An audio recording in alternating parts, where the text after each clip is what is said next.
I've been really looking forward to participating in this Nobel Prize dialogue with all of you. And the theme that we have for this is United by Science. And what's exciting for me is that we are all really virtually united here today. And so over the next 90 minutes or so, we're going to have a dialogue with our Nobel laureate, Elizabeth Blackburn, and discuss the topic of what do we need to do to make the most of science and scientists. And so I thought I'd start by asking Liz first, in your opinion, Liz, what does it take to be a good scientist? Well, Julene, as you mentioned earlier, that's a huge question. So I think we want to just go back to the basics and say, well, what are you doing as a scientist, or as a scientist in training? And I think the answer, I always felt it came back to, you're hunting for truth. That's really what you're hunting for. And you are doing it through the process of science. And that means a process by which you're really making sure that you engage in the process in such a way that, we're all learning, and we continue to learn throughout our lives as a scientist, which is that you continually have to, be critical in your thinking about what constitutes evidence, i.e. truth, and what are you going to do about it to dig deep into it, to advance it further? And those things, I think, require two different kinds of personal characteristics. One is you have to be super critical and be your own most serious critic, but that doesn't mean hobbling yourself and paralyzing yourself. You also have to be bold and creative at the same time. So those are two very opposite things that I think continually have to be playing off each other in your science. You're being very critical. Now, if you're so critical, you'd be paralyzed because there'd be 1,000 reasons not to do something. So you have to then be kind of bold and step ahead, but then be very prepared to have your favorite bold idea be dashed to the ground, to move on, always keep critical, always say, what is the truth? So I think that's the essence of it. Now, there's lots more nuances that I'm very happy to discuss with people about, especially about collaborating and how you interact with colleagues and so forth. But that to me is the essence. So maybe before we get into the dialogue with the fellows here, I want to ask you a little bit about responsibility as a scientist. And I know you think a lot about that. And so maybe you could sort of frame sort of the discussion around that, our role as scientists and the responsibility we have in the work that we do. Well, the first one is exactly what I said. Yeah, we have to be hounds for truth. We have to be out there hunting for the truth all the time. And then it's not okay if you never shared it with anybody. So you have to communicate that. So you have to have real honesty. And honesty in how you communicate to your scientific community. That's clear, right? But then we realize that for science to really be most effective, we also need to be able to communicate to the outside world. Now, I'm not saying that you have to become, a TV star and a popular, social media, contributor all the time. But when you've got something worthwhile to contribute, then I think you need to contribute it in whatever way you feel is going to be effective, always honestly. And now there are so many opportunities to contribute what you know. And so I think you need to think about that. And one of the aspects of contributing well is really getting it clear in your head. And I have to say, all the communication over the years I've learned, to do, I've learned that it's really good for my science too, because it makes me think more clearly. When I'm realizing I have to communicate something that could be complicated, I have to be really clear in my own mind about it. And so one of our responsibilities is not only do your job well and do it honestly and communicate it honestly, but really think about how you communicate, because that'll feed back and help you be a better scientist. Mm-hmm. Absolutely. I mean, the truth, the honesty, and communication are really cornerstones of how we can interact more with society as well. Absolutely. And so that's the wonderful thing about our amazingly interconnected world, that we have that opportunity to do it, and not to misuse the opportunity, but to do it really in a way that will then keep science as something that can be, respected and valued, because if we devalue it, then the world is not going to value science. And so it's really up to us to make sure that our communications are not only, as honest and clear as we can possibly make them, but if we can be seen to be as honest and clear as possible as well, if we're understood by the world that is the culture of science. And I'll go into that a bit later, I think, during our 90 minutes. So this is an opportunity for the fellows on the call to raise hands, and if you want to react or discuss this point, we're open for that. So, Effany, start out by saying a little bit about who you are, where you're from, and what you work on, and then you can either give a question or you can contribute to this discussion. Okay. Hey, good afternoon, everyone. My pleasure to be here, Dr. Blackburn, and we all know from the Dominican Republic, I'm a civil engineer and I'm working as a project engineer. So we all know, talking about truth and how the process should be and the communication with the world. But we all know that the science is a powerful weapon that can be used for good and as well for bad. So my question is, in this situation where a scientist have been challenged for, in a case where his belief or his ethical value are challenges for the mayor to get a result in a research, what would you recommend to those people to do? And also, what are your thoughts in regard to this, to the ethics in science as today? That's Thank a great you. question. Yeah, it's a terrific question. And I think basically what you're talking about is when other pressures start to conflict with what we really value as scientists. Is that the essence of what you're saying? Yes, that's there correct. are conflicting things. There are pressures. You're told to do something. And this is where, as a scientist, it can be very tough, because there might be immediate pressures that, maybe one's job depends on or something like that. And you have to really make an individual decision.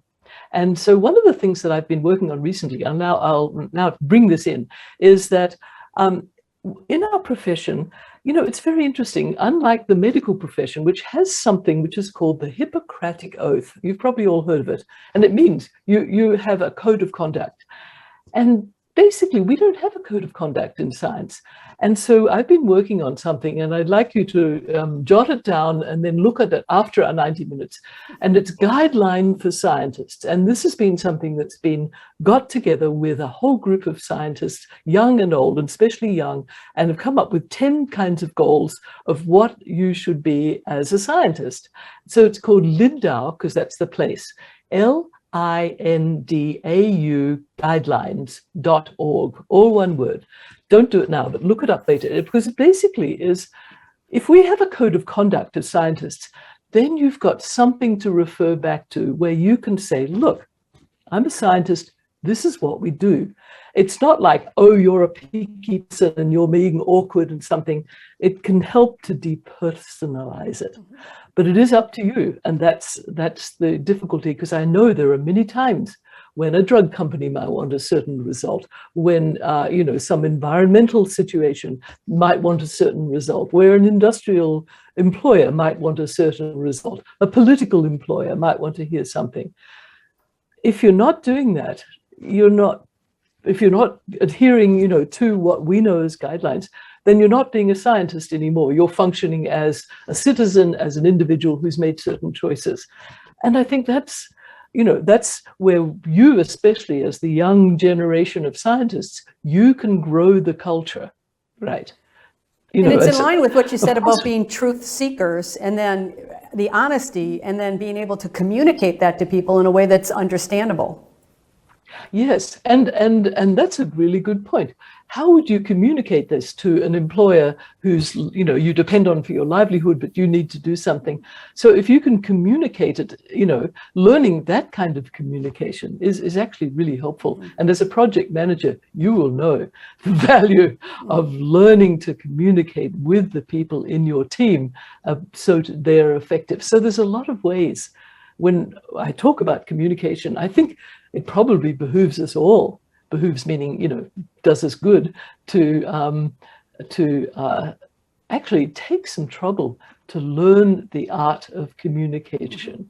One of my students once, as a scientist, I always begin the conversation with the critique of the experiment or something like that. And one of my students once said to me, Liz, she said, sit down, I've got to tell you something.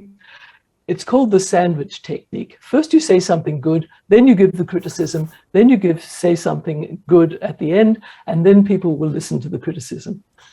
That's true. That's true. Well, that's a good point. All right, let's let Sophia in, and Sophia, say a little bit about where you're from and what you work on briefly, and then you can enter the dialogue here. Yeah, thank you so much. It's a pleasure to be here with all of you, and of course with you, Dr. Elizabeth. I'm Sophia, I'm from Mexico, and I'm studying biotechnology. So my comment continue with that about ethics and something. The truth is that at present, there are not ethical strategies in the academic training for scientists, so that when they reach managerial position, their point of view is scientific and ethical, and it does not conflict with socioeconomic and political interests. So my question is, how feasible is to integrate a subject related to ethics and to the above into all the study plans? Because I think this is so important. Thank you. That's a marvelous point. And I think, in fact, there are indeed some graduate courses, for example, in PhD, which do exactly that now. And some of them relate to another aspects of ethics, which is how we treat our colleagues with respect. As we know that there's been, a sad history in much of science, that it has been dominated very much by, certain groups of people, and there's been lack of respect and inclusion, and now a lot of training integrated. So I think that it's so interesting that now I think this is almost a necessary part of training. And I know that some engineering schools in the US, at the beginning of the engineering school, they would teach a course on what's called unconscious bias, which is, and it's an ethical issue. An ethical issue is how we treat people and colleagues and others in general, and to educate them on how we, all of us, have unconscious biases, which if we know to recognize them, then we realize what we're doing, even though we don't intend to, and then we can act on them. So I think your question was, does this sort of training belong in the training in sciences and engineering and related fields? Yes, I think it does. I think to your point, Liz, if we don't really have an inclusive environment, we're going to miss a lot of different perspectives. And it's many different perspectives that are going to help us solve a lot of these big problems we're all working on.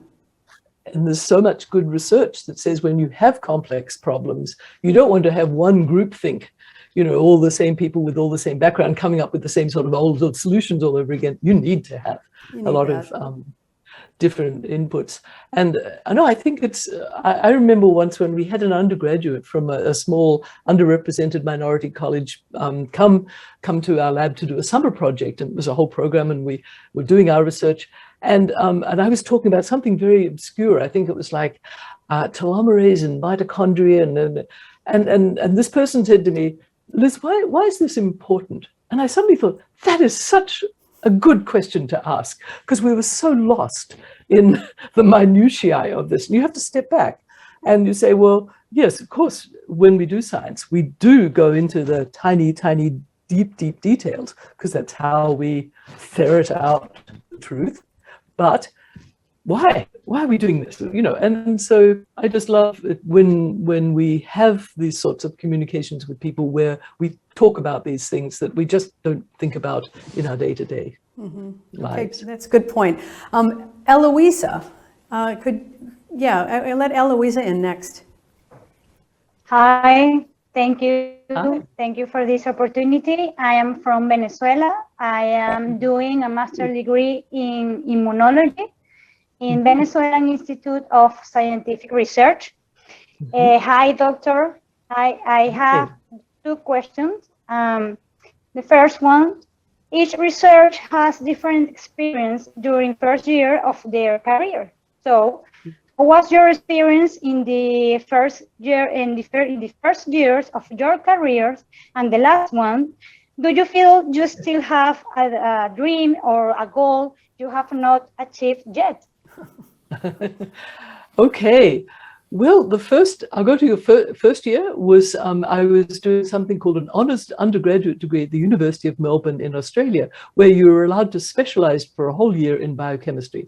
And my first year was, I was trying to purify a protein but using biochemical methods. And it was very frustrating because I was getting results that I couldn't think made very much sense. And then I went to the library and I suddenly realized, this is a little obscure, that the protein I was working with was not a monomer, one single polypeptide. It was a dimer, two polypeptides that come together and make a bigger double-sized protein. And suddenly everything fell into place. And I realized I love solving problems. And then the other thing was that I was purifying this compound, and it was actually the year that the Apollo mission went and landed on the moon. So we all went off across the street to watch television. I came back and my separating column for the protein had all run dry. But I had lost 90%, but there was 10% left. So I realized, okay, that was it for my project. I now had to work with 10% of my material. And I made it work. So I learned this other thing, which is that, you can have what seems like a hopeless reversal, but you can adapt. So I learned, adapt and I loved solving problems. That's what I learned about myself. What do I still hope for? Well, these days, I really hope that we can get all the best science to solve the biggest problems that our world have, which, as we all know, is pretty much climate change and pandemics and inequalities. So yeah, that's my big hope. And I try and work in various ways, little ways that I can contribute for that. It sounds like the things you learned in your very first year of your research career, curiosity and perseverance, are things that are still going to be applicable even for your hopes for the future. Yeah, adaptation. As well. adapt to the changing circumstances. Absolutely. Eliana, we'll let you in here. Hello, everybody. My name is Eliana Caldas. I am from Brazil, and I am doing my last year at medical school in Universidade Vale do Rio Doce University. And I am a scientific researcher since my first year at medical school. And now I'm studying cancer cells, breast cancer cells, and since the beginning at medical school. And then I could study 3 scientific research in Australia, Ecuador, and Spain. So I really enjoy scientific research. So my question is, Elizabeth, if you could go back in time and talk with yourself when you were my age, now I am 23 years old, what advice should you give for yourself or for me or for all this new generation? Well, the advice I would give myself, I'm going to say you're probably smart enough not to need this, but I'll tell you what mine was. I was very much afraid that people might think that because I was a woman and because I didn't have a good, I was not very confident, was I good at science or not? And so I was very afraid to ask for advice and ask for help. I was very proud, as they say. And so I think I made life harder for myself by not asking advice where I could get it. I was lucky. So first of all, don't be afraid to ask people to help you in your career and so on. Turns out I've learned in science, people love giving advice. They don't think badly of you if you ask for help and advice. People love, lots of people love to help you, and they're there. They're all, you just ask. So that's the first thing I would really very much do. And the second one I think is, that's the main. Well, can I ask you, Elizabeth, a lot of times people, I don't want to use the word imposter syndrome, but the early phases of a career, a lot of people feel like, I don't belong, or I'm not good enough, or maybe I'm not in the right university. And I guess what we're hearing from you is that we shouldn't really listen to that because everybody belongs. Well, yes, and related to that was when you're in an environment where there are people, as I say, people are happy to give advice, but, this whole idea of what we call mentoring, which is that, people who will take your part and show you that, yes, you can do things. Now, I feel lucky. I had some mentors who stepped forward because I was, too proud to ask for it. But there were people who did say, recognize that I wanted to be a scientist and could do it and really encourage me. So hunt out those people as well. Don't rely on them coming to you. Well, I'm going to ask the group here, how many of you actually have a mentor? Because I'm going to put my hand up because I do, but how many people have a mentor? Somebody you can really talk about, research, career training, and other aspects of your science. And a mentor, as Elizabeth said, is probably a great person to have on your career development team. And for more aspects than that, just how many, so all of those who didn't, okay, when you leave, start thinking, how am I going to go and find a mentor? And by the way, a mentor can be different things. A mentor can be somebody for what is my career path at this stage in my career, in my university, what are my next steps? And a mentor might also be somebody like, I have a family and I'm trying to work out what are the sorts of tricks that I can use to use my time better. I've had mentors who have taught me how to, how to manage my time we have one son, and, how to manage my time. What sorts of things did they learn that was really helpful for them? So you can have different categories. You could have a whole team. I mean, you could have a mentorship team, actually, is what I think you're suggesting. Yeah. And they don't have to know all about each other. Each one is an individual that you relate to, but don't be proud. That's what I would advise. Really seek out people and say, and you can say, will you be my mentor? That's okay. Mm-hmm. That's a really great advice. Okay, Elias, we'll have you in. Hi. Good afternoon, everyone. I am from a small city, Ahuachapan, in El Salvador, Central America. Oh, right. I studied PhD in evolutionary economics, focused on innovation systems. I studied in Spain, thanks to Erasmus scholarship. Great. Dear PhD Elizabeth Blackburn, according to World Bank data, R&D expenditure as a percentage of GDP in Latin America has gone from 0.57% in 2000 to 0.67% in 2018, an increase of 18.13%, while in high-income countries for the same period, it has gone from 2.33% to 0.59%, an increase of 11.22%. Therefore, also the increase in our region, Latin America, has been greater. We have not yet reached 1%. Given this, what strategies do you recommend to academia to convince policymakers in Latin America to invest more in science and technology for the economic development in a region? Okay. Yes. Thanks. I'll give you an example. In the United States, when the scientists in the biological and health and medical sciences want to get more money from the government, Congress in the US, they argue that every time there is a job in research, medicine, biotechnology, it creates something like, 3 or 4 more jobs.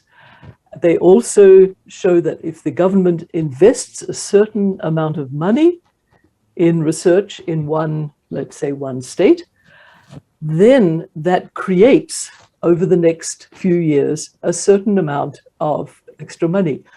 So you can look at the National Institutes of Health in the United States, and they have this economic equation in a form that is public and presentable. So one can go to the policymakers and say, it helps your country economically to invest in this kind of research, which includes innovation. Does that help answer your question? I mean, that really does frame the argument in a sensible way, because it is a way to stimulate the economy. Putting money into research actually stimulates the economy. So that's a real powerful message. Absolutely. Yeah, well, and thanks. Creates jobs. Jobs. Creates jobs. So thank you so much for that. We've had that question before, so it's a relevant question, and I think that you've given some good facts for people to use to help to convince the government to potentially direct more funding into research and development. Okay, Isaac, could you please say a few things about yourself? Where are you from and what do you work on? Hi, Elizabeth. I'm Isaac Diaz, and I am a biotechnology engineering major at the Costa Rica Institute of Technology. I don't have a question, but I wanted to comment on this one topic that I really think is one of our major challenges if we really want to be, as the name of this event says, united by science. And that's basically science being for the people. The dissemination of scientific knowledge is a commitment that we all as scientists must assume. Many times the notion of us working for society is neglected, and we let ourselves believe that that science exists. It's like within its own bubble, far away from the outside world. And this is evidently not the case. We ought to universalize access to science and the benefits that may come with it. I really think that it is imperative for science to be demystified and to make its reputation as something complex and far removed from the everyday life of individuals. And it has to be acknowledged that simplicity in the way that science is explained does not imply loss of rigor or veracity in its results. And that's something that a lot of people in the scientific community should be able to understand. I think that we as scientists must understand that our task goes well beyond the laboratory, and we should get involved and actively participate as society shapers to ensure that any important decisions being taken are responsible and science-based, but also contribute significantly and correctly to the development of regions, especially Latin America in this case. For doing science personally, I think it's pointless if knowledge and anything that may stem from it is not owned by us all. So I wanted to know what you think about this, and what is your approach in science communication? Well, of course, I agree to that. I think one of the United Nations rights of humans was the right to information, which is something we often forget. But I think that's a marvelous, framing of how important everything you said is. I'm going to throw the question back to you. You just said a lot of wonderful things that I agree with, and probably most, if not everybody on this call, on this Zoom agrees. But what do you think? What do you think you're going to be able to do? What are you doing? I actually have got myself involved in some scientific dissemination platforms, and I actually have learned some designing in order to communicate in social media science that it's being developed in my country and which I participate in. I have also participated in the organization of different national events that cover these scientific topics that I'm involved in. But I really think that it's really important the way we communicate science. It has to be simple, it has to be for the people, because most of the time the technical language creates a barrier in within between the scientists, the people that generate knowledge, and the actual society. And sometimes people may seem as ignorant, but that's not true. It's that they do not have the sufficient available information to make their minds. And I think that that's where we as scientists have to step in. Well, it goes back to this know your audience as well. I mean, because you're going to speak to a lot of different groups of people, and we have to be nimble enough to be able to speak to the audience. And I'll tell you a great way to practice doing this. if you collaborate with people who come from a very different field. So I, for example, have collaborated in recent years with people whose specialty is the physiological effects of prolonged psychological stress. Now, they have a completely different, training from my basic molecular biology training. I had to learn to speak to them, and they had to learn to speak to me, because we spoke, even though they were very rigorous scientists of a very different kind. They had their own language. I had my own language. It wasn't like one was superior to the other. They just approached questions from, the molecular versus this other area. Questions are approached differently. We had to do a lot of talking. So I would say it's a really good thing, practicing to talking to people who don't know your jargon, who don't know, and I don't know their jargon. And so a lot of you will be collaborating with people in somewhat different fields, but make a real point of seeing if you can explain that. Because if you can't explain it to another scientist, then you've really got to work to explain it even more broadly. But it's a terrifically good exercise. And I'll just tell you one little thing. When somebody who was in the psychiatry field, the clinical field, and they had samples and they said, we can give you blood samples. Now, we worked on the molecular nature of telomeres. Where are telomeres? They're at the ends of chromosomes inside cells. So when they said, we're giving you blood, I assumed that they were giving cells. And my postdoc said, Liz, I've just looked at these samples and there's no cells. And they said, oh, whenever we say blood, we mean serum. So simple example. It was just, and luckily we were able to get more samples. And so the collaboration continued and continues. So I think practice talking about your science to other people in the very different fields, because that is a great way to start learning this communication. Okay, Gustavo, would you have a question or a point of discussion? Hi, everybody. It's a pleasure to be here. I am Gustavo Dominguez, a PhD student at the National Autonomous University of Mexico. And my question is related with the previous question about the communication of science. Do you think that as a scientist, you are doing enough to make scientific research accessible to society? Or what we can improve in order to people trust more in science? Thank you.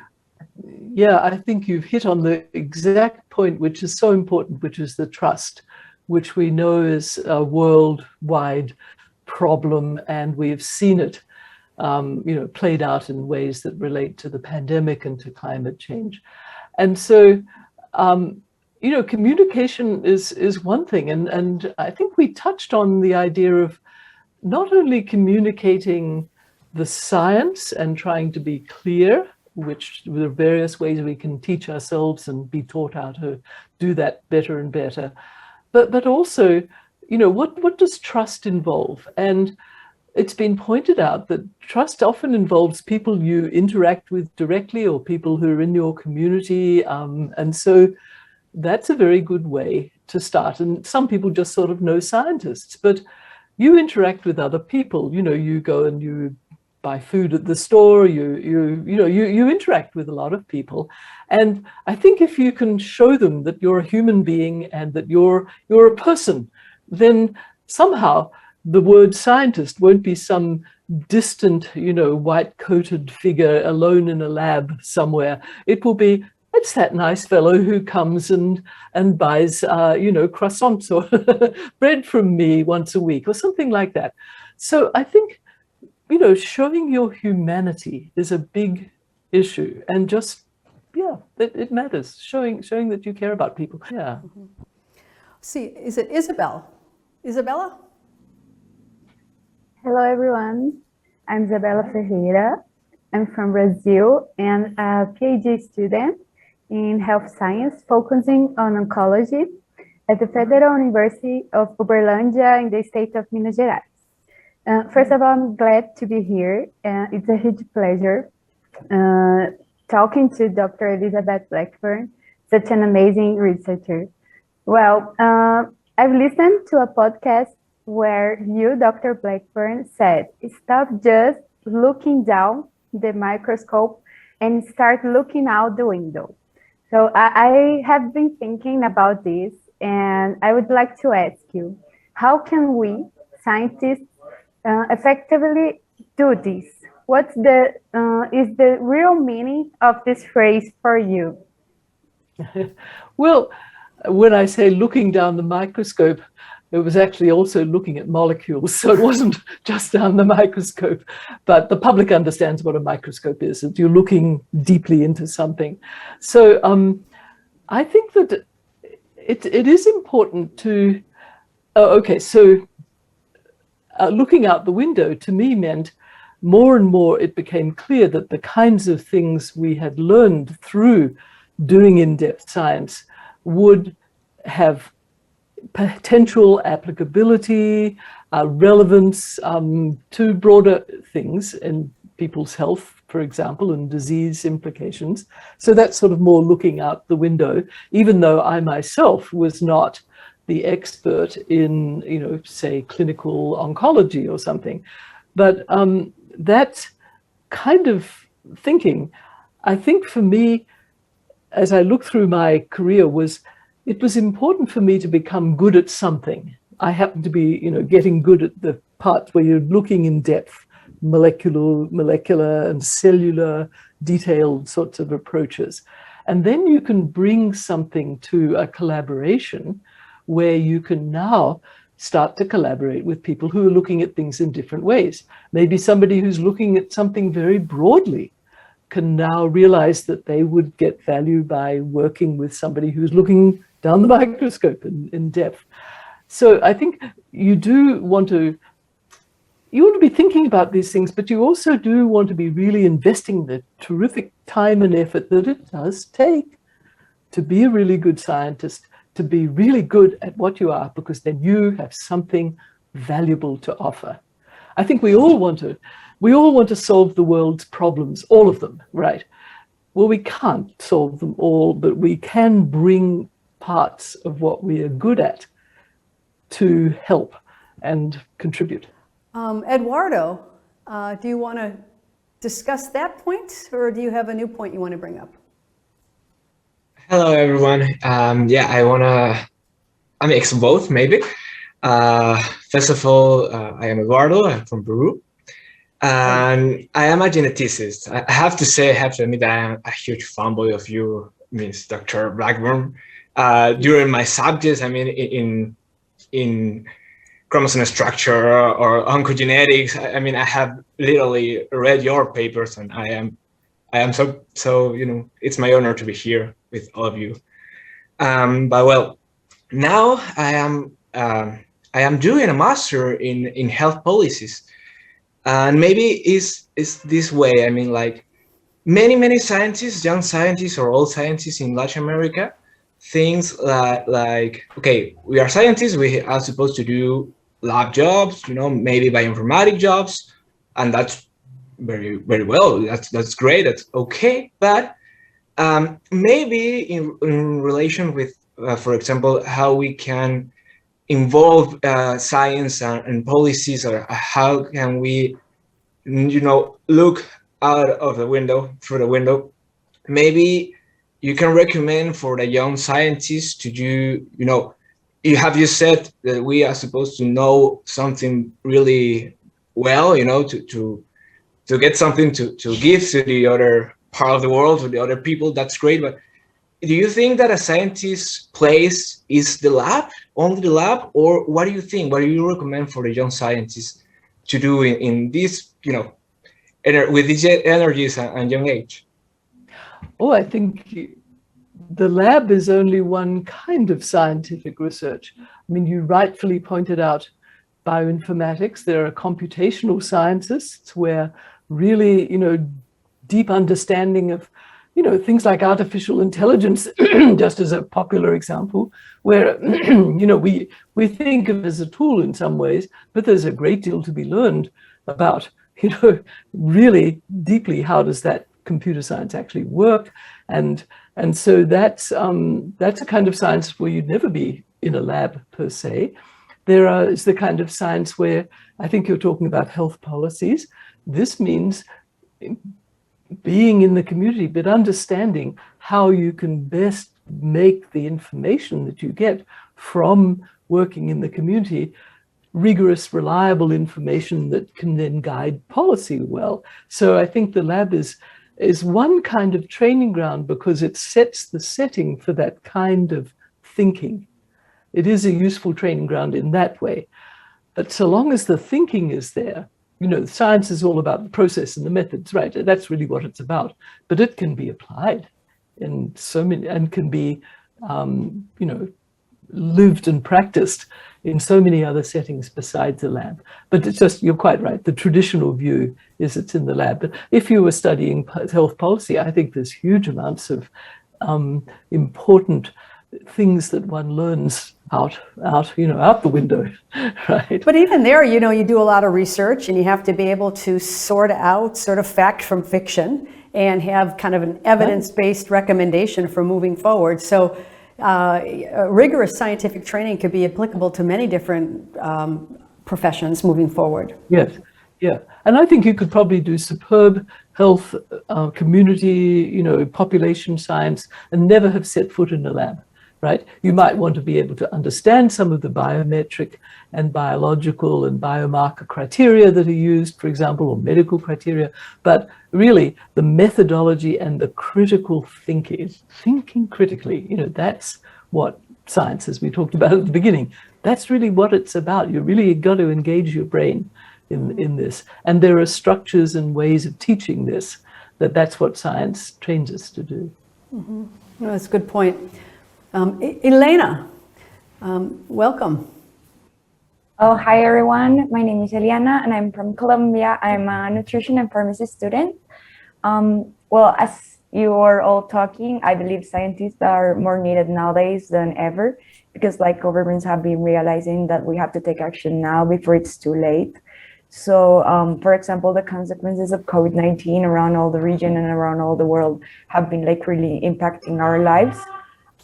So I think it's our time to work with all the policymakers and also work with all the professionals, to inspire other careers to listen to us. And also we have to listen to them because we are all part of this huge conversation. Policymakers shouldn't take actions without us, and we shouldn't take actions without taking into account what our situation and our policies and everything related to our region, just taking into account the economic and the political and the social environment that we are now experiencing due to the pandemic. Also, I love what you're saying about communicating, because sometimes even my mom thinks I'm crazy with all these ideas that I try to explain her. I think we need to start to communicate only to other careers and to grown people. We have to communicate to children and we have to inspire them from the school, because children are not attracted to science as we think they are, because they think it's too complicated and we had not find this way to communicate. So sometimes people think scientists are kind of crazy and that's too complicated, so they choose another path. And science is for everyone, as you guys were saying. So I think that's very important too. Also, you were talking about science and Elena, can I interrupt you for a moment? Yeah, go ahead. When you talk to children, do you talk to them about the fact that you're a scientist and that about being a scientist? Well, as I can, for example, the children that are near to me, for example, my cousins, and I tell them that's wonderful. I love science. It's not so difficult as you if you like it and you're willing to put the effort, it will be totally worth it. It's hard, everything, but if you have the desire to really put your work into it, it will be totally worth it. And also, well, sorry, all of us, I think you're raising the point that all of us are great role models for the next generation. And that's even with this idea, even with the idea of mentors. There's people we want to look up to or aspire to, but we're also good role models for young people who are thinking about careers. Yeah, And Maybe Liz, you could reflect on that.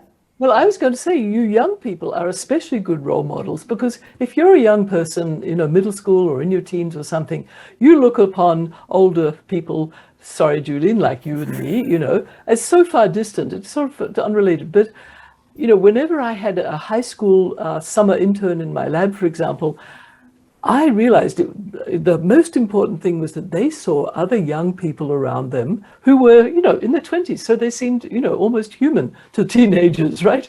They were pretty relatable. And here they were. They were interesting people. They had lives. They were fun, all those things. And they realized, yeah, this is what scientists are really like. And so you all on this Zoom, really, you're super important to show your faces to young people, one way or another. Mm-hmm. Yeah, we all have something to teach to, like the others.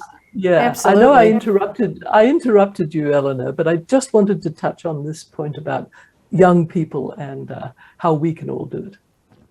You young people. I think, no, great point. So thank you for sharing that. Also, you were talking about like science sometimes has been very selective between some populations. So you as a woman and we as women, like I'm really happy to see like there's a lot of women here in the Zoom call. So how do you think and how has it been for you to be a woman in a field that's mostly dominated by men? So that would be my question. Yeah, it's a long and complicated answer, but and it has certainly changed. When I first, certainly many more women, at least in the biological sciences, are now prominent throughout careers. But that's a continually changing thing and requires active thought. As I said, unconscious bias is something that we all need to just educate ourselves about. We can just go online and do a course right now if we want to on unconscious bias. It's really easy to teach yourself about that, and that's important for both women and men and everybody. Everybody. It's important to understand this kind of thing, how our ideas have been built in that lead to unconscious bias. So over the years, things have changed. But I remember, in the 70s when I was a graduate student, I was practically the only woman graduate student in the research institution that I was in. Maybe I was the only woman graduate student. There weren't that many of us, but there were certainly no other women. And then I became a chair of a department in the 1990s. And I walked into the room in this medical school, and I was the only woman in the room. Again, I just felt as though I'd gone back to the 1970s. So, so basically you just, you have to keep doing what you're doing well and keeping the lines of communication open. And that's now within, with your male and female and all the colleagues, you keep the lines of communication broadly open. I think that's the simplest answer. Things are changing for the better, but we all have work to do. Absolutely. All right, thanks for that. Gonzalo. Hello, everyone. My name is Gonzalo Gendulain. I'm from Argentina. I study a degree in biotechnology at the National University of Córdoba, and I'm currently doing research developing cerebral organoids for testing neurotoxicity. It's an honor to be here with all of you, and especially with Elizabeth. And I want to talk about inequality, gender inequality in science, as you were talking before. I wanted to ask Elizabeth's opinion about how we young men researchers can contribute to eliminate these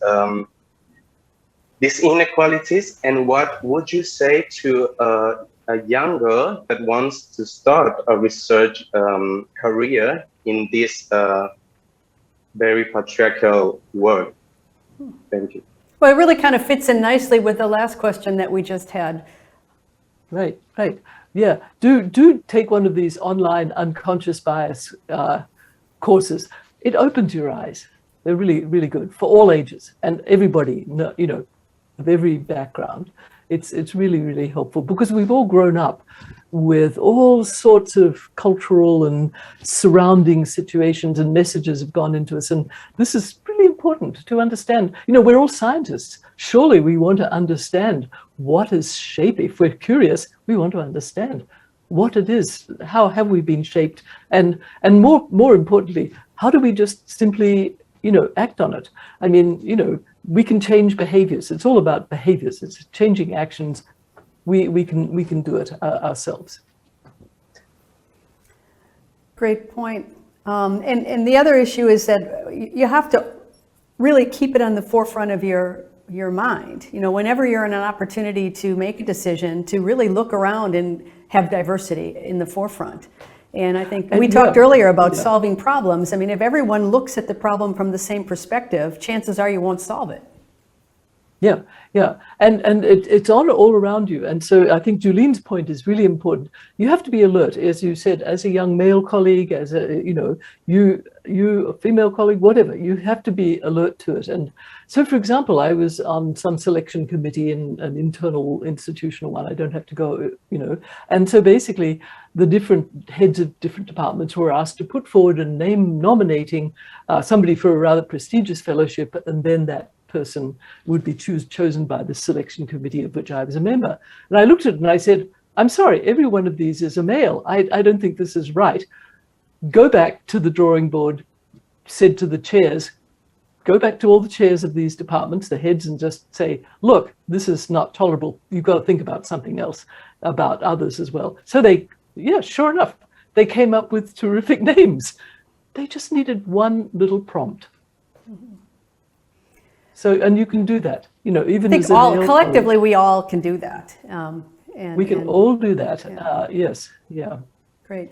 Thanks. And now, thank goodness, this is not unacceptable to do that. It is now totally understood that it's the right thing to do, and that's been an evolution over the last decades.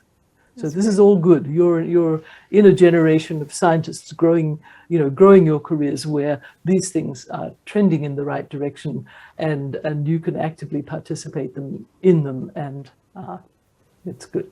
Thanks for raising that point, Gonzalo. Yasmin, we'll move on to Yasmin. Hi.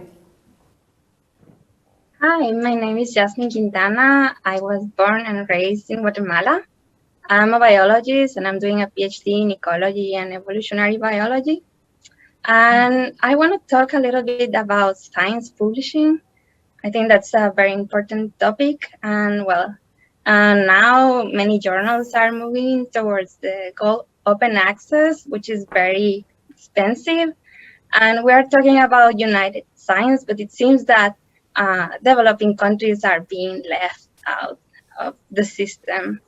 So yes, we will have more access to scientific literature, but our opportunities to publish will be reduced and severely impacted. So what do you think we can do to change this, or to just reduce bias in scientific publications? Or do we have to always rely on science being done elsewhere?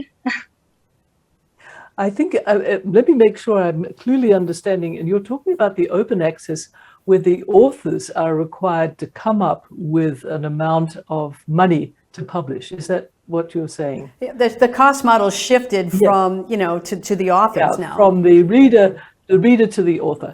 Right. So your question is certainly very timely, because there's been a lot of thought and action going into this very question.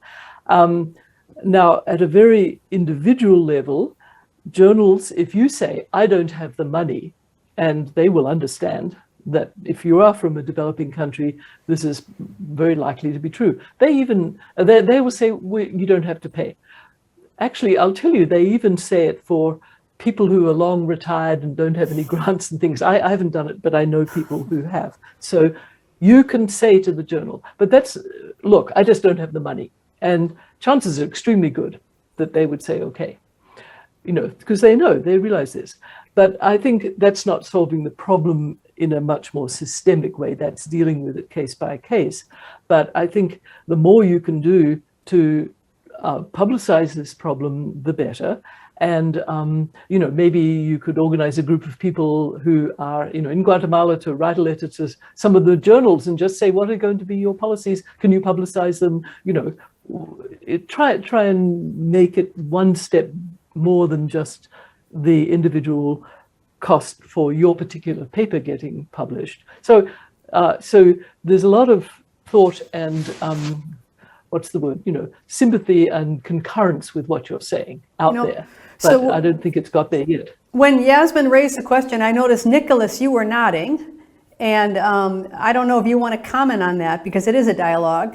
So it seems like this is something you care a lot about. Do you have any thoughts about this topic, Nicholas? Hi. No, I mean, first of all, I'm Nicholas from Uruguay, a biochemist. I was really agree with Jasmine's question, because yes, it is a problem, not only paying for the access, but once you get the chance for open access, being the authors, the ones who have to pay, when you have a grant with a very limited amount of money and you have to use like $2,000 of that grant for publishing, of course, in these parts of the world, it's complicated, but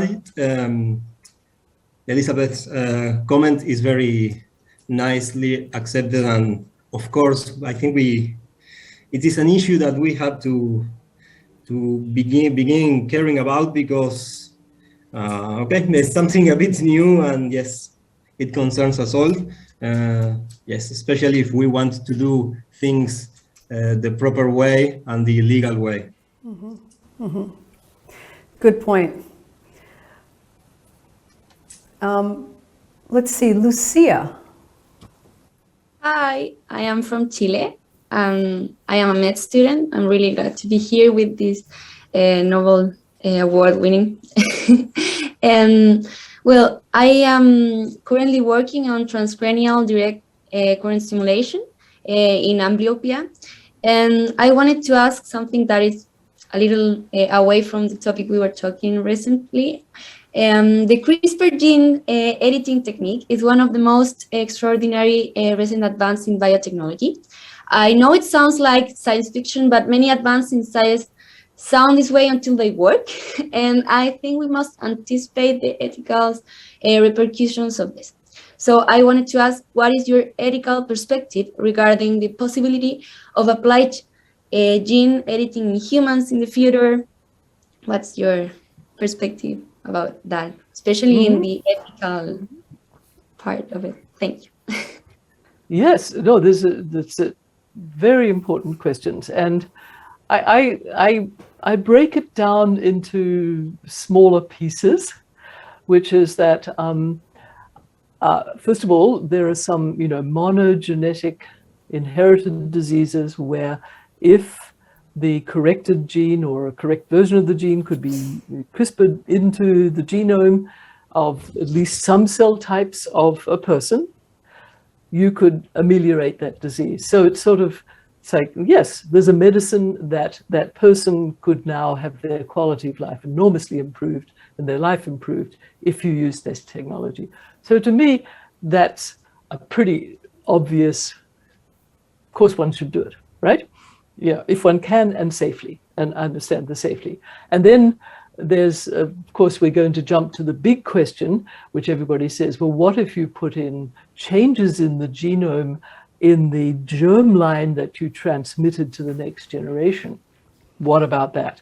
Okay, and I think that might be the big question that you're going to ask. And for that one, I would say, oh, I don't think we're there by any means. So first of all, the whole set of genes in the genome interacts in such a complex way that when we perturb something, they say the butterfly flaps its wings somewhere, and hurricane, there's a lot of uncalculated things that might happen. Because if I've learned one thing from doing biological research, it's the more we know, the more we realize we don't know. Okay, and we're messing with human beings. So I would say no germline. So those are two extremes. And then you get to all the subtleties in between. And I think what I said also applies to those, which is if you say, oh, wouldn't it be great if we did such and such, made people resistant to some disease. Well, actually, you're perturbing something that might open a whole worrying set of susceptibilities in another way. We don't know enough. So my feeling is, if you're going to be approaching this as a good scientist would, you need to look at the step where there's a clear benefit to risk ratio. Okay, and I think those will be some examples, and we already are hearing of some where there is one. And then we've got to learn from those. What happened when that perturbation? Were there anything unexpected? Because that's what biology is full of. Unexpected things happen because we're dealing with complex systems. So I would take it in a very careful way, always thinking about the big picture things like, do we have the right to dictate to an unborn generation things that, you know, we thought might be a nice idea, but hey, you know, they didn't have a chance to ask, and so on. So I think we have to take it very step by step, use it for what it's really good for, really always be thinking very hard about the human, you know, value, what we're doing, and not to be arrogant and think we know more than we do, because boy, we don't. Well, that's certainly when it comes back to this responsibility as a scientist as well, is, you know, yeah. And we're sometimes tempted to use the information we have, you know, because we think, oh, we know the science of this. This could be so good. But there's all this. I'll just give you a great example. So in cancer cells, telomeres get maintained very vigorously by different means in cancer cells. And that makes the cancer cells in the lab, in model systems, very susceptible to certain drugs. Mm-hmm. So you think, great, give that to the patients. When you talk to the clinicians, they say, yes, but when you combine that certain drug with something other in the situation, there's a big side effect issue. And, you know, so as a scientist, you say there's a terrific rationale for this. The person who knows the whole person, the oncologist, the clinician, says, wait a minute. So, you know, as a scientist, we want to be helpful, but we have to really realize our limitations in terms of the knowledge we have. Mm-hmm. Good point. I want to make sure that people who haven't had an opportunity to engage in the dialogue have that chance now. And I'm looking at, is it Carolina and Zhao? Yeah, so we can start with, is it Caroline? Hi, good afternoon. Yes, it's Caroline. Hi. I'm from Trinidad and Tobago, and I'm a PhD student pursuing food safety and quality assurance. And my research focused on determining the true burdens for acute gastroenteritis in our country. I had a question in terms of Dr. Blackburn. You would have had collaborations with several persons along your career. And I know that there are several pros in terms of you can speed up research, you can get a diverse skill set. But how did you handle disagreements if it would have arisen? And what advice can you give of future scientists, like when these situations arise, how could we handle it? That's a great question, because so much of science is being done as a team. And how do you navigate team science and the collaborations? Yes, and since this is a dialogue, we have somebody who's a project manager who must deal with this. What do you think? Yes.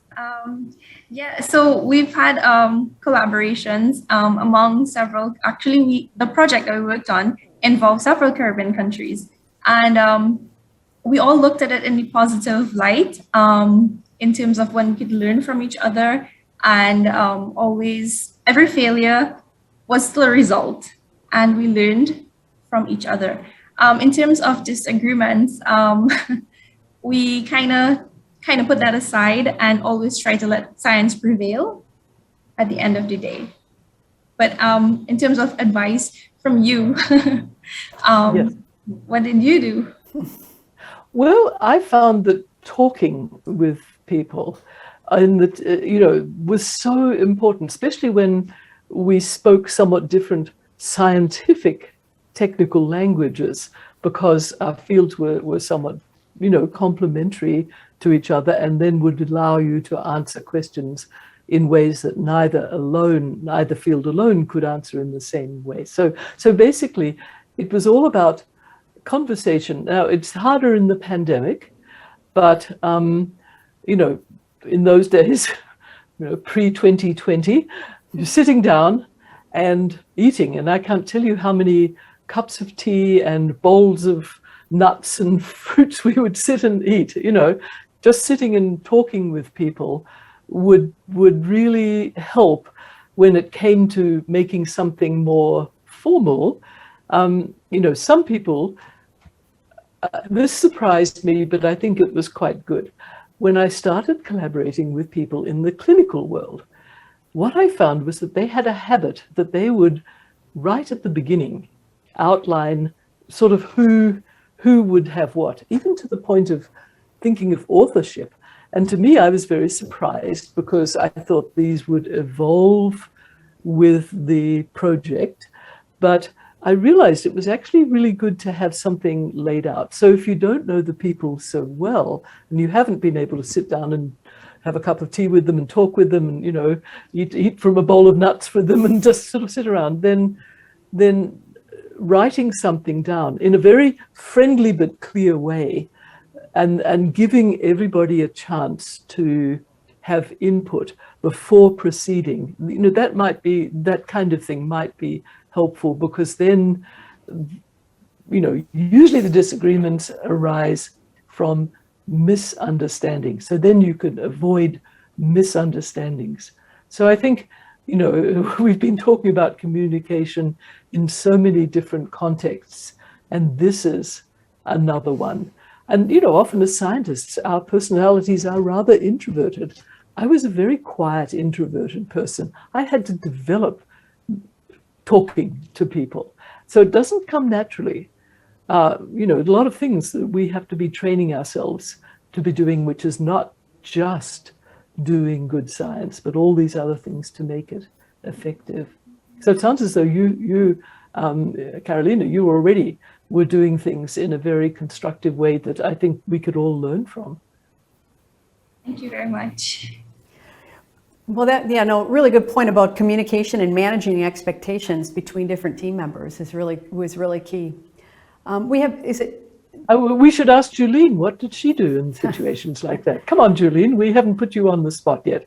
Yeah, I think as the projects unfold, you also look at contributions of the individual people, and sometimes contributions hard to measure. But now more and more journals are actually asking, you know, authors to outline what actually did you contribute with. Yes. And sometimes when you start to do that math, you can actually get some sense of individuals' engagement in the work, you know, for sure. Right. Absolutely. Right. I want to get, is it Jawa? I'm not sure how I pronounce your name, so. Joa, okay. Welcome. Hi, thank you. It's a pleasure to be here. My name is João Luiz Monteiro. I'm from Brazil. I'm an oral and maxillofacial surgeon, and I'm finishing a PhD in surgery at Universidade de Pernambuco. So my question is, unfortunately, in many countries, scientists are afraid to expose their political beliefs out of fear of retaliation. However, the world is driven by politics, and it's sometimes impossible not to be influenced by our political ideology. So should scientists be politically active in society? That's a great question. Yeah, I mean, politics is driven by people. So I think that's the thing that might be helpful in this context, which is that at some point, being political means, you know, what you stand for as an individual and so forth. And so I'm going to step back a little bit from this and say, well, you know, I've worked for various I've worked for a state university, worked for a non-profit research institute. By their rules, their charter, their rules, they are not allowed to be politically active, right? And so with that hat on, you actually are forbidden by the terms of your employment not to be politically active in the sense that you're representing that institution. But then you can be politically active as an individual, right? And so then you have to really be thinking about, well, you know, what risk am I going to take? I'm going to say something, which is that I've noticed sort of observationally that when somebody takes a stand, very often they find that they're much more supported than they thought they were, that even though they were very afraid, it often surprisingly pays off. But I totally understand it can be a real risk. And each individual, you're going to have to grapple with that. But with your scientist hat on, I think science is not as such about politics, but with your individual as a person, citizen of the world, citizen of your country, your community. Yeah, that's the decision you're going to be making. But my advice is actually, you'd be surprised. I find that you're really afraid to do something and you step out and you say it, and it's actually not so terrible. Well, I think a lot of what you're saying is that you have to do your own assessment of your your comfort level with that as well. And so it has to be pretty individual. Yeah. And your conscience, right. But you don't really have your science hat on. You have your hat on as a person. That's right. But I'm fully appreciating all the complexities of what you're saying, and only trying to give you my probably inadequate answer. But we all grapple with this at some point. And at some point, and I think the main thing is to think, well, how can I be most effective at doing, if I'm going to do it, what am I going to be? How can I do this most effectively? And I've certainly found having advice and mentors has been really good, because that's not in my training to understand the political thing, but I can talk with people who are more, trained in that, and listen to their advice. So we have Effany as well. Do you have a new topic you want to bring up, or comment on something we've discussed? Honestly, I really would like to ask Dr. Blackburn in regards of her most challenging situation that she has faced during her career as a scientist, and also her proudest moment. That's a really tough one, because I've been in science for probably a good 50 years. I'm going to avoid the question. Well, it's probably so many different things that you've had to deal with, and it's hard. But you can tell us what's your proudest moment as a scientist?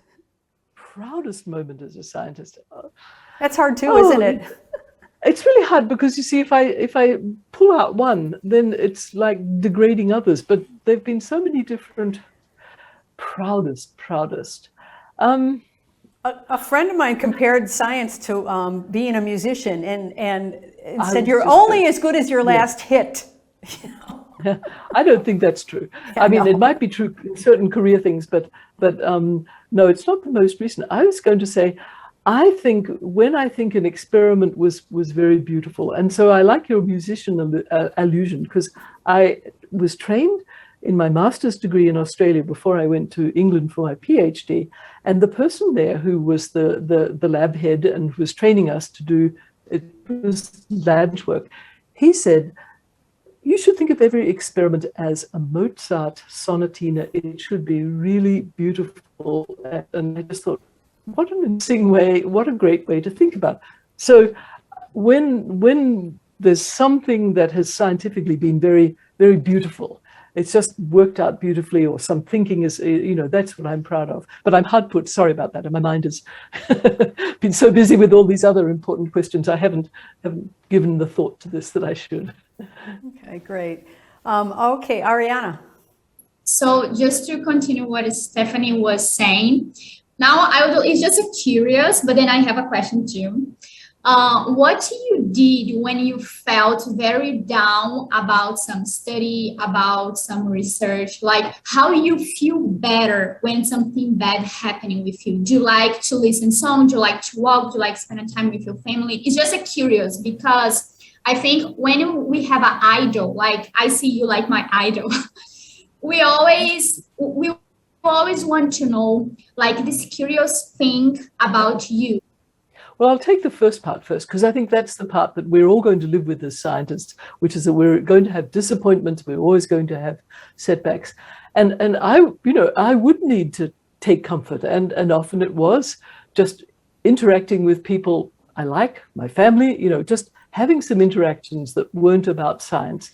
And then that kind of gave some time to digest it.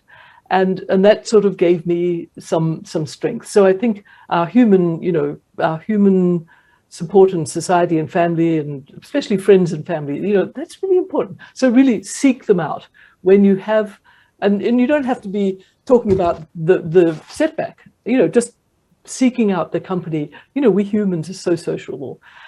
The other kind of setback is sometimes there have been a number of times you get a paper back from the reviewers, and the reviewers have said all these things, and they're just like, oh, that's not right, that's not right, that's not right. And the editors have said, oh, you've got to take care of all these things. And you read the reviews and you just think, they're so wrong, they're so stupid. I let myself get really angry for about a day or two. Just rage, okay. And then just get up and, go through all the things again and just say, these are the ones you're going to deal with, edit, and start to deal with it. But I found that it was quite helpful to feel really furious for at least a day or so, and partly it was furious on the behalf of my trainees, my students, my postdocs, the technicians, people who had been working so hard and doing this work. And here they were not getting properly credited for what they were doing. And I felt angry on their behalf. And so it wasn't just my ego. It was like, no, so give yourself a bit of time to, don't break any furniture. I think all of us can relate to reviewer two, or that, right? I mean, we all can relate to the, Yeah. Just don't break any furniture or hurt anybody. But but seek out some people you really like being with, and that is amazingly helpful. So we have just a few minutes left, Liz, and so as we kind of come to the conclusion of the dialogue, what other kind of inspiration can you give us, in terms of what it takes to be a good scientist or responsibility as a scientist? Well, I think it does take persistence, and we just talked about setbacks, and so we all know there's going to be setbacks, but I think if we can train ourselves to be really comfortable with uncertainty, that can be helpful. I want to make sure everybody had a chance to get in. Elias, last time you were in, you were talking about science policy. I'm going to give you a chance to give do you have another question, or you're satisfied? My second question, dear PhD Blackburn, is your discovery of the laureates opened potential avenues to fight cancer.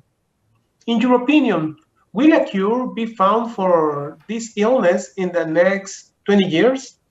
How could this be?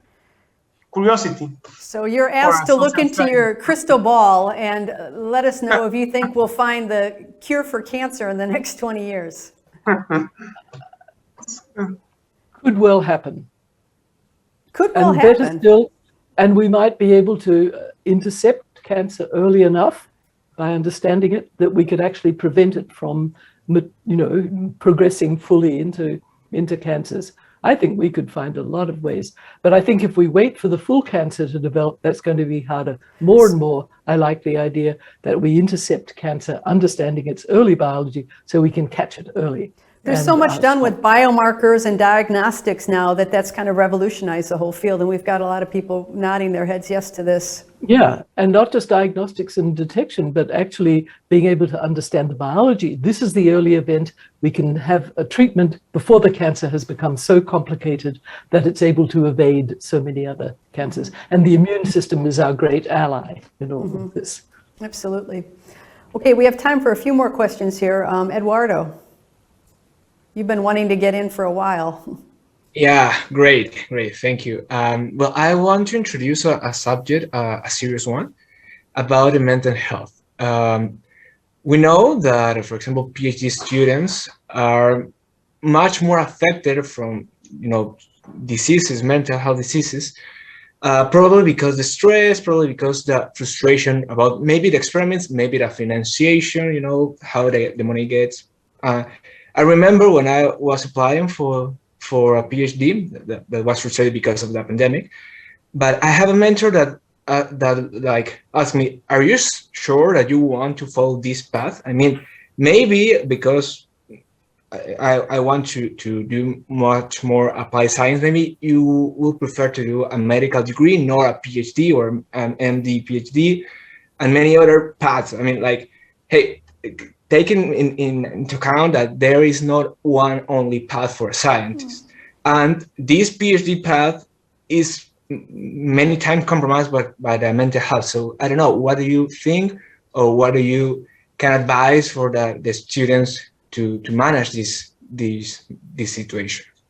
Yes, well, not only the students. I think any program in any institution that takes on a program of PhD students has to recognize, it's getting better, that yes, this is a very real issue, you know, for everybody, including notably PhD students in this context that we're talking about. But I think that what it needs is that, yes, we have to recognize this is real, and there's various pathways that one can, you know, help deal with mental illness, including programs being very flexible about timing, for example, you know, realizing that the time frame may be different if somebody has to grapple with you know, mental illness or mental situations of various kinds, and understanding that, you know, we have to time appropriately. We also need to have very good sensitivity to when somebody is in that situation. So this has been a learning curve, like so many, you know, and the pandemic has sort of been helpful, you know, in all the bad ways, of course, it's happened, but it's also highlighted certain realities. And I think the issue of mental illness and, you know, mental situations that weren't taken seriously are now really being recognized. So I'm hearing what you're saying is a very important part of, you know, it's certainly part of the PhD training, and of course, much more generally as well. That's probably true for society at large, because we're understanding much more about mental health issues. Yes. If you just look back 10, 15, 20 years ago,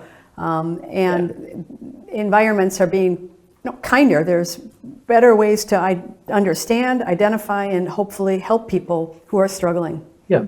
Yeah, and part of that has been really science, medical science, and, you know, applying what we've understood about not only the brain but the physiology. This actually has helped to sort of say, yeah, this is actually what's going on, and a certain amount of demystification is very helpful in terms of much broader, you know, acceptance of what's going on in people. That before it was so mysterious and frightening, it was sort of pushed under the rug and not properly dealt with, and more I think we are improving societally in dealing with these things. So I hope that carries through to PhD. Absolutely. programs. Okay, I think we have time for one more question or dialogue point, and that would be from Sophia. Yeah, thank you so much. Talking about communication and collaboration, I think that building alliances for development in the region, talking about Latin America and Caribbean, I think that many times we share ideas or make comments in fear of not being heard. So please, Dr. Elizabeth, tell us how the opinions and ideas of students toward researchers may be heard and taken into account as if they are coming from a colleague. Thank you. Well, I think it's very helpful to be in international settings such as this where you're heard. I mean, I've just had a marvelous session with incredibly impressive people, all of you. So keep doing more of the same kind of thing. I mean, these are really great opportunities now, not only to be able to have this kind of experience and dialogue, but to expand your own network. I mean, you already now have contact with several more people who are opinion leaders throughout the region. And I think that these kinds of events are the kinds of events that we should try to seek out. And it enriches all of our lives. Yeah, I would strongly follow up on that point. I presume you each have each other's emails addresses. If you don't, maybe Nicholas will be kind enough to share them. I think you should be a network. You've already heard each other. You know, it's a marvelous opportunity. It's just a natural opportunity. It happened, and make the most of it. So listen, I want to really round off this discussion. We started out by talking, what do we need to make the most of science and scientists? And some of the input we got from Liz Blackburn is truth, honesty, and communication. And we spent a good bit of time for many of the topics discussing communication and how we can reach different networks. Mentorship, we talked about diversity, we talked about inclusiveness, and Liz, you shared some thoughts about responsibility as a scientist, and you know, one more pitch about this Lindau position that Lindau, yeah, Lindau, LINDAUGUIDELINES, lindauguidelines.org. Please look it up. And I think, sign on. And you can sign on too. It's it's completely international, right? And clearly this is something you feel passionate about, but we should all feel passionate about this as scientists and science communicators. So with that, I want to really thank all of you for being a part of this dialogue, particularly you, Liz, for just generously sharing your thoughts and views about so many different topics. And we will look forward to this continued dialogue with all of you. So thanks again. Lovely to meet everybody. Wonderful to meet you all. Thank you. Thank you. Bye. Thanks, everybody. Take care, everybody. Thank you. Thank you. Bye-bye. Thank you. Bye. Thank you.